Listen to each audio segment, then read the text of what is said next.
안녕하세요. 첫 번째 항목이요. 유치원의 침대 축구인데요. 이 사립유치원 비리 근절을 위한 유치원 3법의 법안 심사가 난항을 지금 겪고 있습니다. 그래서 이게 뭐 침대 축구냐 이런 비아냥까지 나오고 있어서 좀 어떻게 되고 있는지 알아보시겠습니다. 국회 논의 지금 어떻게 진행됩니까? 지난주에 이어서 오늘도 국회 교육위의 법안 심사 소위에서 이 논의가 좀 이어졌는데요.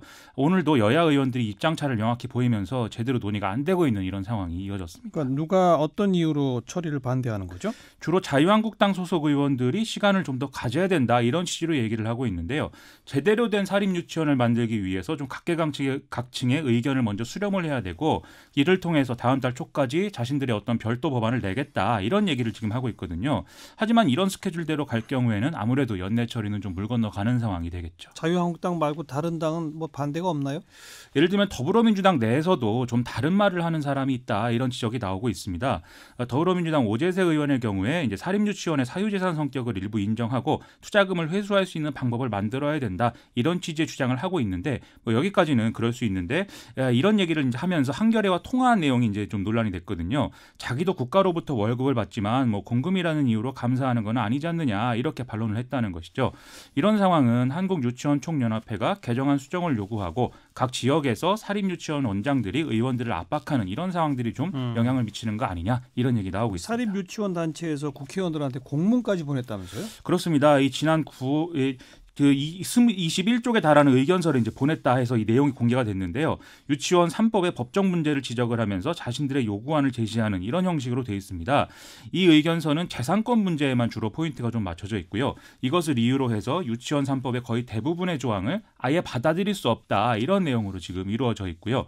정보 공개 등의 어떤 투명한 운영과 관련한 부분에서는 필요하다라고 인정하긴 하는데 뭐 구체적인 대안을 자기들이 내놓지는 않는 그런 내용으로 이루어져 있습니다.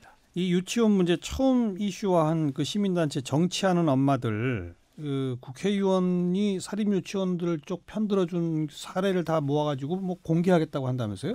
그렇습니다. 오늘 기자회견을 열고 17대부터 20대 국회까지 사립유치원 관련해서 좀 문제적인 발언을 했다거나 의정활동을 한 의원들을 모니터링해서 여야 구분 없이 실명을 공개하겠다 이렇게 주장을 하고 있는데요. 일단 오늘 기자회견에서 처음 나온 이름은 자유한국당의 이장우 의원입니다. 네. 이장우 의원은 지난 2016년에 한유총이 사립유치원 재정지원 확대를 요구하면서 집단 휴업을 예고했을 당시에 정책 제안서를 이제 받은 이력이 있고 이를 통해서 2017년 9월 교문위 회의에서는 사립유치원을 공립으로 전환한다는 것은 전 재산을 투입해서 교육에 헌신해온 사람들을 망하라고 하는 것이다 이렇게 얘기를 했다 이런 내용이었습니다. 바로 그 이장호 의원이 오늘 유은혜 부총리랑 또 설전을 벌였다고요? 국회 예결산특위 전체회의에서 정부가 사립유치원을 다 적폐로 몰고 있다 이렇게 얘기를 하면서 정부가 유치원연합회나 관계자들하고 간담회를 한 번도 하지 않지 않았느냐 이걸 좀 근거로 들었습니다. 여기에 대해서 유은혜 부총리는 한유총이라는 단체가 뭐 사립유치원 전체 의견을 반영하는 것도 아니다라면서 이 부적절한 회계 사용 등에 대해서 어떻게 공공성과 투명성을 강화할 것인지 좀 정부 정책에 호응하는 것이 먼저이다 이렇게 반론을 했는데요. 뭐 다른 자유한국당 의원들 일부도 이장호 의원 발언을 거드는 이런 모양새였기 때문에 당분간 좀 이런 상황이 이어질 것 같습니다. 정기국회 내 입법이 완료될지 아직은 모르겠네요. 그런 상황입니다. 자, 두 번째 항목은요. 이 셀프 징계의 데자뷰인데요. 그간 정치권에서 좀 정계 개편 시기가 올 때마다 자기가 속한당하고 정체성이 좀 맞지 않게 된 의원들이 뭐 스스로 제명을 시켜달라든지 이런 요구를 해온 사례가 있지 않습니까? 비례대표의 경우 특히 그렇죠. 그렇죠. 예. 이현주 의원이 뭐 비슷한 사례가 되는 거 아니냐고들 지금 얘기를 해서 준비를 해봤습니다. 이현주 의원. 그렇습니다. 뭐 상당히 튀는 행보를 최근에 이어가고 있죠. 그렇죠. 뭐 박정희 전 대통령은 천재다 이렇게 평가를 하는가 하면 좀 문재인 정권을 극단적 표현을 동원해서 강하게 비판을 해오기도 했는데요. 얼마 전에는 냉면을 먹으면서 이제 목구멍으로 잘 넘어간다 이렇게 말을 하는 이 냉면 목구멍 챌린지 영상 이걸 찍기도 했고 네. 어젠 또 페이스북에 중국이 미국과 대북 제재에 공조하기로 했다라는 기사를 링크를 하면서 운동권 정권이 제재 완화다 뭐다 설쳐된 것은 겁없는 짓이었다 이렇게 써서 또 논란이 되기도 했습니다. 그 이현주 의원에 대해서 손학규 대표가 오늘 경고를 했죠. 그렇습니다. 바른미래당은 이념적 스펙트럼의 다양성과 개개인의 사상과 입장을 존중하지만 이현주 의원이 당 소속 정체성에 대해서 좀 분명한 입장을 밝혀야 된다라면서 콕 집어서 이제 강하게 비판 발언을 했는데요.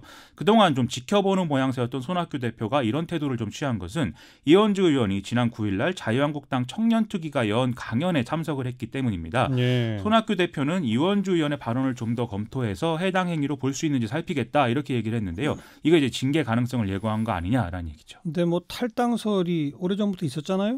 그렇습니다. 이 9일날 행사에서도 이원주 의원이 아직 자유한국당 입당은 고려하지 않는다라면서도 새로운 흐름과 새로운 동력이 자유한국당에서 나오면 함께 할 수도 있다. 이렇게 얘기해서 다시 또 이 얘기가 나왔거든요.